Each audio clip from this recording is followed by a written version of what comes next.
할렐루야. 네. 오늘 이 새벽에 나오신 여러분들을 환영하고 축복합니다.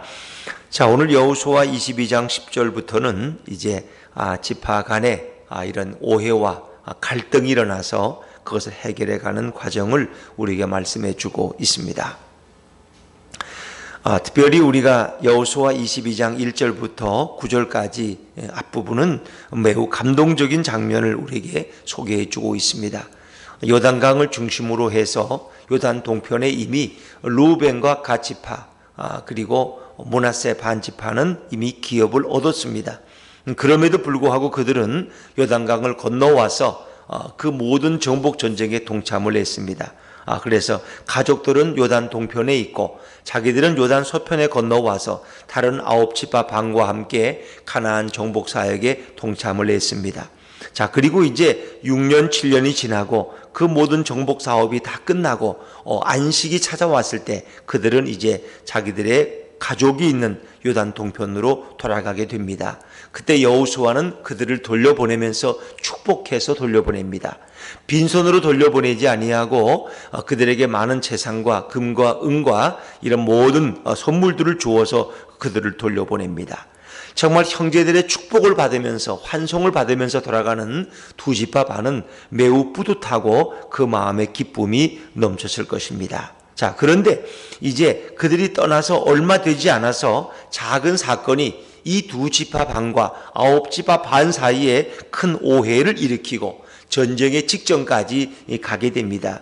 오해라는 것은 늘 우리 사이에 있을 수 있습니다. 사람들에게는 늘 오해가 있어요. 왜? 미리 판단하는 버릇이 있거든요. 우리는 잘 알아보지 않고 겉만 보고 외형만 보고 판단할 때가 너무나 많이 있습니다. 그래서 우리가 입술로 범죄하는 게 너무 많다는 거예요.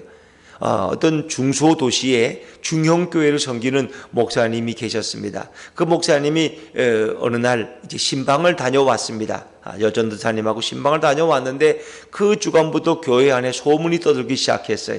목사님이 여전도사와 여관에 들어가는 걸 봤다는 거예요. 그것도 한두 사람이 아니라 여러 사람이 봤다는 거예요. 이건 부인할 수 없는 거예요. 그래서 교인들이 수군거리기 시작을 했어요. 이거 왜 이렇게 교회가 수군거리냐?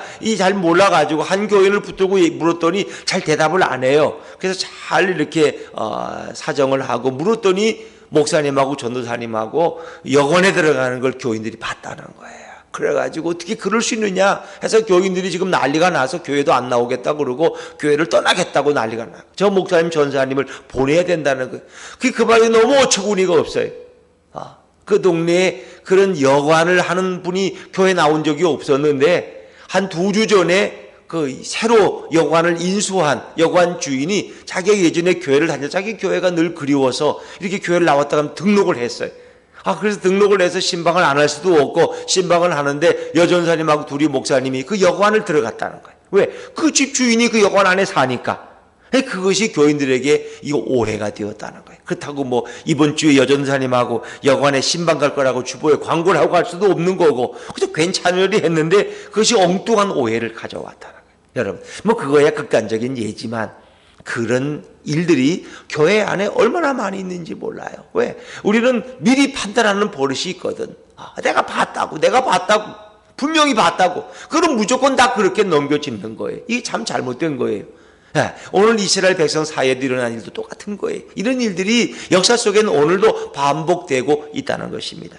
자, 오늘 두 지파 반이 돌아가면서 어떤 일을 행했느냐? 10절과 11절 말씀을 한번 읽어볼까요? 10절과 11절입니다. 시작.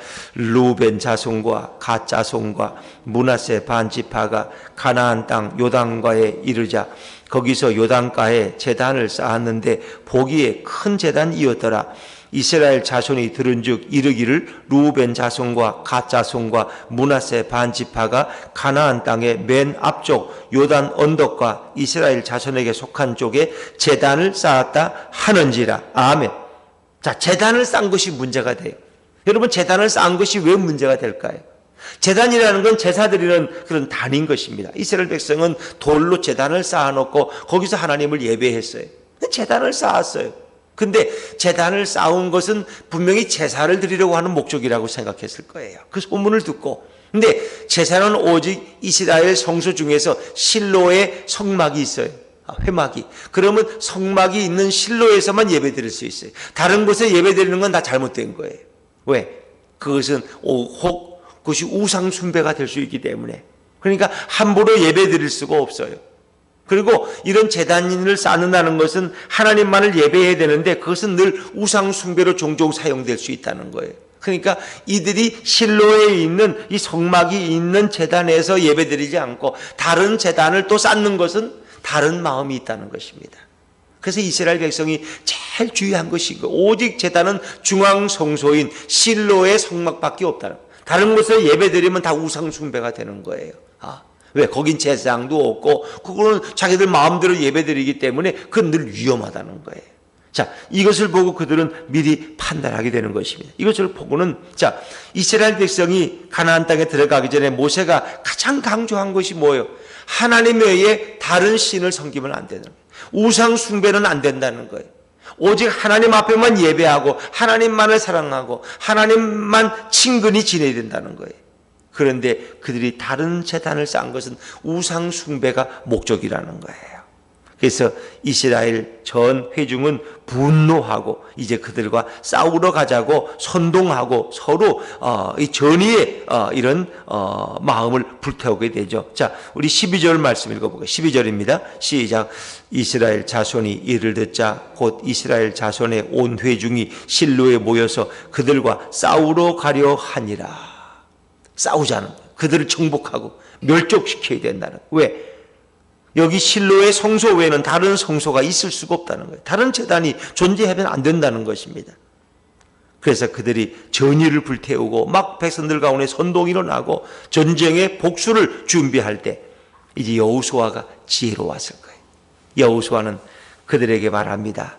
그들이 어떤 목적으로 제단을 쌓았는지 우리가 모르지 않느냐.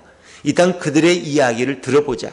전쟁을 해도 그 다음에 하는 것이 옳지 않느냐. 그래서 이제 비느하스를 중심으로 각 지파 10지파의 대표들 10명과 대표로 비느하스를 파송하게 되는 것이죠. 자, 우리 13절 14절 말씀 같이 읽죠. 13절 14절입니다. 시작. 이스라엘 자손이 제상 엘르아살의 아들 비느하스를 길르앗 땅으로 보내어 루벤 자손과 갓 자손과 므낫세 반지파를 보게 하되 이스라엘 각 지파에서 한 지도자씩 10 지도자들을 그와 함께 하게 하니 그들은 각기 그들의 조상들의 가문의 수령으로서 이스라엘 중에서 천부장들이라. 정말 리더가 될 만한 지혜로운 자들 10명을 뽑아서 비느하스와 함께 보내는데 이 비느하스가 누구냐? 아론의 손자요 대제사장인 엘르아살의 아들입니다. 그리고 비느하스도 제사장입니다. 그가 대표로 가는 거예요. 그리고 이 비느하스는 우리가 역사를 거슬러 보면은 민수기 25장에 시딤이라는 곳에서 이스라엘 백성이 모압 여인들과 또 이런 미디안 여인들과 범죄해서 역병이 돌아서 24,000명이 죽어갈 때 이 비느하스가 자기 성막 안으로 이방 여인을 끌고 와서 범행하는 이 시물이라는 자를 가서 척결함으로써 그 연병을 멈추게 한 자가 바로 비느하스입니다. 창으로 그 두 남녀를 찔러서 죽임으로 연병이 멈췄다 그랬어요. 그렇게 공을 세운 사람이 바로 비느하스입니다. 이제 그가 대표가 되고 10명의 지도자를 세워서 두 지파 반에게 파송해서 도대체 어떤 연유인지 그 자초지종을 들어보게 했습니다. 자, 그들은 이제 두 지파 반을 방문해서 이제 그들에게 질문하게 됩니다. 너희가 어찌하여 제단을 쌓아서 여호와께 거역하려고 하느냐? 자, 16절 말씀 16절을 같이 읽죠. 시작. 여호와의 온 회중이 말하기를 너희가 어찌하여 이스라엘 하나님께 범죄하여 오늘 여호와를 따르는 데서 돌아서서 너희를 위하여 제단을 쌓아 너희가 오늘 여호와께 거역하고자 하느냐. 실로의 성막 외에는 제단 외에는 다른 제단은 쌓으면 안 되는 것입니다. 그건 하나님의 명령인 것입니다. 또 그것은 우상 숭배 제단으로 그들이 오해하고 있는 거죠. 그러면서 그가 이야기하는 것이 17절의 말씀입니다. 제가 읽어보죠. 부올의 제약으로 말미암아 여호와의 회중에 재앙이 내렸으나 오늘까지 우리가 그 죄에서 정결함을 받지 못하였거늘 그 죄악이 우리에게 부족하여서 그렇습니다. 그것이 아직도 부족해서 너희가 더 범죄하려고 하느냐. 이 부올의 제약이라는 것은 민수기 25장의 시딤에서 그들이 이방 여인들과 간음하고 범행하고 그리고 그들의 신들 우상 앞에 절하며 예배했던 걸 기억하는 거예요. 그리고 2만 4천 명이 연병, 바로 코로나 바이러스 같은 역병으로, 전염병으로 죽어갔단 말이에요. 그것이 아직도 부족해서 너희가 더 범죄하려고 하느냐? 18절에 오늘 너희가 돌이켜 여호와를 따르지 아니하려고 하느냐? 너희가 오늘 여호와를 배역하면 내일은 그가 이스라엘 온 회중에게 진노하시리라. 너희 두 지파 반의 죄악이 결국 온 12지파에게 재앙으로 임한다. 한 지파의 잘못은 결국 이스라엘 12지파에게 하나님이 진노하실 것이다. 그러면서 말해요. 19절에 보니까 너희의 소유지가 만일 깨끗하지 아니하거든 너희의 소유가 마음에 안 들면 다시 요단 서편으로 돌아와라. 그러면 우리의 땅을 너희에게 나눠줄 것이다. 여기서 왜 범죄? 너희 이 땅이 마음에 안 들으냐? 그러면 요단강을 건너서 돌아와라. 그리고 너희가 절대로 여호와의 제단 외에 다른 제단을 쌓음으로 여호와를 거역하지 말라. 우리에게도 거역하지 말라. 이 간절하게 19절에 호소하는 거예요. 또 그러면서 예를 드는 게 또 하나 있어요. 자, 20절 말씀입니다. 20절 말씀을 같이 읽어보죠. 시작. 세라의 아들 아간이 온전히 바친 물건에 대하여 범죄함으로 이스라엘 온 회중의 진노가 임하지 아니하였느냐? 그의 죄악으로 멸망한 자가 그 한 사람만이 아니었느니라 하니라. 아멘. 아이성 전투하기 전에 아간이 결국은 하나님이 금하신 것을 행했어요. 그래서 시날산 외투 한 벌과 금과 은을 숨겨서 자기 집 지하에 거기다 파묻어 버렸어요. 그것이 결국 하나님은 그걸 들춰내시잖아요. 그래서 아이성 전투에서 그들이 패배하고 결국 원인을 따져갔더니 이 아간이란 자가 그런 죄를 범했어요. 하나님은 아이성 여리고성을 정복하면은 모든 것을 다 불태워버리라고 그랬어요. 금과 은과 돈, 그건 오직 그런 건 하나님께 돌리고 다른 생명 있는 것은 다 불태워버려요. 그런데 그들이 하나님께 돌릴 것을 자기들에게 돌린 거예요. 그것이 바로 아간의 범죄예요.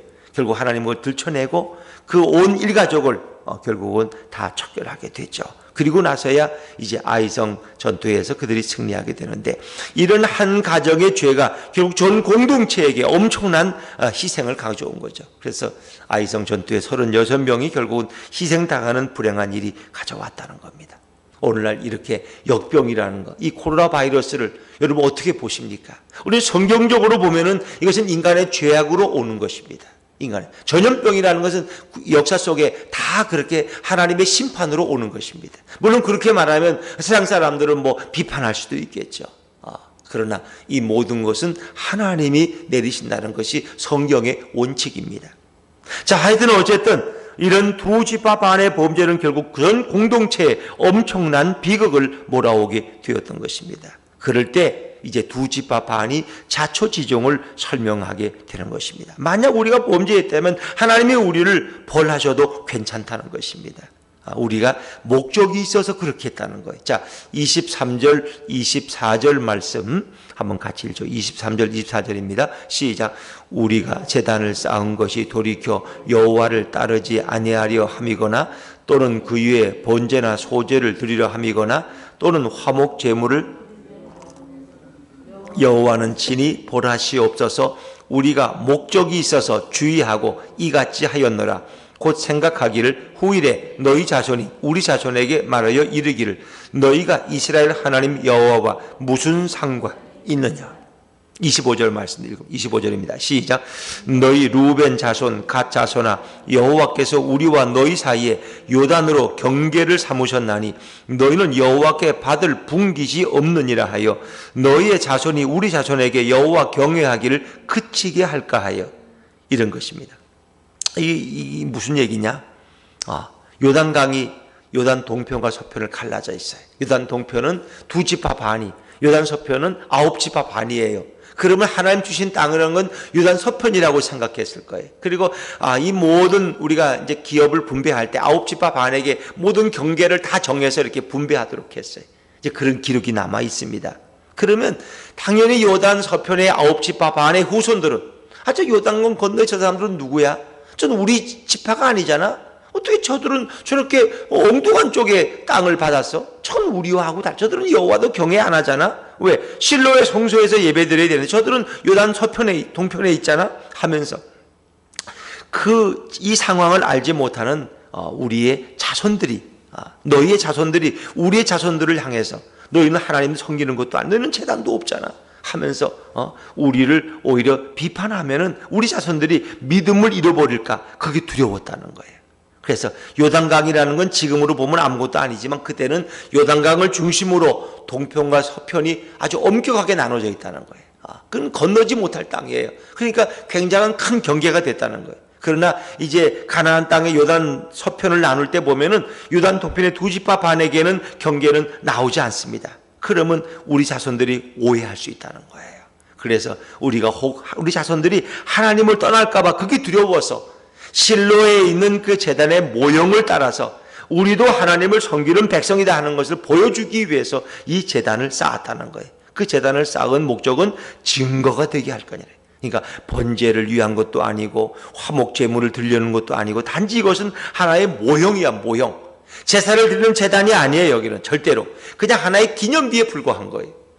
우리도 이렇게 하나님을 섬기는 제단이 있다, 우리도 같은 하나님의 백성이라는 걸 증거하기 위해서 이렇게 했다는 거예요. 자, 그래서 이것을 제단 모형이라고 설명해요. 자, 우리 28절 말씀, 28절입니다. 시작.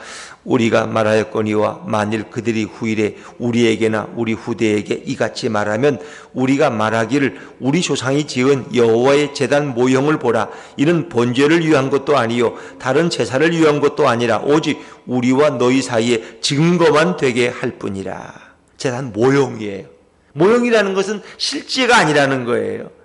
그냥 우리가 하나님을 경외하는 그런 것이라는 걸 드러내기 위해서 한 것뿐이지 실제 제사를 드리는 것이 아니라는 것입니다. 이 설명을 충분히 했어요. 그랬더니 이제 9지파 반의 이 대표들 10지파와 비느하스는 그것을 좋게 여겼다고 30절에 말씀하죠. 그리고 이제 정말 너희와 우리 사이에 하나님이 계신 줄을 이제 우리가 알았다 하면서 그들은 그 모든 오해를 다 풀고 돌아가서 9지파 반에게 이 상황을 보고하게 되고 그들은 함께 기뻐하게 되죠. 자, 32절 33절 말씀 같이 읽으시면 32절 33절입니다. 시작. 제상 엘르아살의 아들 비느하스와 지도자들이 루벤 자손과 갓 자손을 떠나 길르앗 땅에서 가나안 땅 이스라엘 자손에게 돌아와 그들에게 보고하매 그 일이 이스라엘 자손을 즐겁게 한지라. 이스라엘 자손이 하나님을 찬송하고 루벤 자손과 갓 자손이 거주하는 땅에 가서 싸워 그것을 멸하자 하는 말을 다시는 하지 아니하였더라. 막 싸우자, 저 두 지파 반을 멸망시켜 버리자, 우상 숭배하는 놈들, 이런 말이 다 사라지고 이제 그들은 너무나 즐거워하고 기뻐하고 그리고 하나님을 찬양했다는 거죠. 결국 오해가 다 풀리고 정말 그들의 원 의도를 알았을 때 그들의 마음도 오죽했으면, 근데 우리 시대는 아무 문제가 안 되는데 혹 우리 자손들 시대에 가서 그것이 문제가 될까 봐 그렇게 행한 것을 깨닫고 그들은 함께 기뻐하며 하나님을 찬양함으로 이 모든 말은 잘 마무리되었고 다시는 싸우자 하는 말을 하는 자가 없었더라 하는 것입니다. 그리고 이것이 결국 하나의 증거가 되었죠. 34절 말씀을 같이 읽으면 34절입니다. 시작. 루벤 자손과 갓 자손이 그 제단을 에시라 불렀으니 우리 사이에 이 제단은 여호와께서 하나님이 되시는 증거라 함이었더라. 하나님이 우리의 하나님이라는 그 증거로 기념 모델을, 하나의 모형을 세워놨는데 그것이 큰 오해를 불러일으킬 뻔했다. 그 이름을 곧 증거라고 불렀다. 증거. 우리도 하나님의 백성이라는 증거, 우리도 하나님을 섬긴다는 증거. 그러나 그들이 모든 제사와 제단은 결국은 실로에 있는 성막에 가서 하나님을 예배하고 또 절기를 지켰을 것입니다. 결국 이런 어처구니 없는 해프닝이 역사 속에 있었음을 우리에게 또 한번 증거해주고 있는 것이죠. 결국 그들이 만약에 성급했더라면, 지파 간에 서로 비난하고 싸우고 서로 생명을 해쳤더라면 큰 어려움을 가졌을 거예요. 우리 사회에도 이런 코로나 바이러스 때문에 서로 오해가 많잖아요. 오해가. 그러나 이것은 시간이 지나면 나중에는 다 풀려지지만은 지금은 워낙 가짜 뉴스도 많고 서로 이렇게 오해하는 일이 많아요. 우리가 할 일은 뭐예요? 하나님 앞에 기도하는 거예요. 이 민족을 위해서 우리가 기도하고 이 어려운 때가 잘 지나갈 수 있도록 우리는 기도해야 될 거예요, 여러분. 또 우리도 서로 조심하는 것이 좋아요. 그렇게 해서 이 어려운 때를 정말 잘 지낼 수 있는 우리가 되었으면 좋겠고, 이런 또 어려운 때에도 우리가 우리의 신앙의 끈을 놓지 않고 우리 하나님 앞에 어디서든지 혹 예배에 나오지 못하면 집에서 기도하고 그러면서 우리가 주님 앞에 정말 이 민족을 위해 기도할 수 있는 그런 계기가 되었으면 좋겠습니다. 많은 교회들이 뭐 새벽 기도도 쉬고 또 예배도 쉬는 또 이런 구역 모임, 목장 모임도 다 쉬는 그런 교회들이 뭐 우리 주위에도 많고 또 이 동탄에도 이제 확진자들이 생겨서 참 많은 사람들이 두려워해요. 좀 미안 얘기지만 어제 카페에 한 사람도 안 와. 한 사람도 안 와. 왜? 사람 모이는 데는 안 가겠다는 거예요. 사람 모이는 데는 한 사람도 안 와요. 그만큼 이제 장자동까지 뚫리고 뭐 가까운 오산 뭐 여기 이제 화성에도 2명 3명씩 이렇게 뚫리니까 이제 모든 사람들이 피부로 와닿는 거예요. 저는 조심하는 건 얼마나 좋다고 봅니다. 그러나 이런 가운데서 우리는 정말 하나님을 사랑하는 마음이 식어서는 안 되겠죠. 이 어려운 때를 위해서 우리가 기도해야 되고 이 민족이 이 어려움을 잘 극복하고 정말 이 민족에게 이런 회복의 역사가 오고 정말 하나님이 이런 일을 왜 허락하실까? 왜 이걸 막지 않으실까? 이것을 통해서 하나님은 어떤 메시지를 우리에게 주시는가를 가슴 깊이 생각하면서 이럴 때일수록 더 우리가 작은 교회지만 하나가 되고 더 사랑하고 서로를 위해 기도할 수 있는 그런 기회가 되면 좋겠어요. 그래서 우리도 이렇게 느끼지만 새벽에 나오던 분들이 그래도 적어도 10명 또 많을 때 15, 16명 나오던 분들이 다 사라져. 이제 오늘 보니까 이렇게 5명 이렇게 어제도 5명. 이건 뭐예요? 이만큼 사람들은 심각하게 받아들인다는 거예요. 우리도 이거는 심각하게 받아들여야 돼요. 함께 동참하고. 그러나 우리는 신앙을 유지하는 그런 지혜도 가져야 될 것입니다. 우리 모두에게 정말 오늘도 하나님께서 우리를 지키시고 우리 공동체는 이런 가운데서도 더 뜨거운 사랑으로 하나 되어지는 우리 예수품 공동체가 될 수 있기를 주 이름으로 축원합니다. 기도하겠습니다.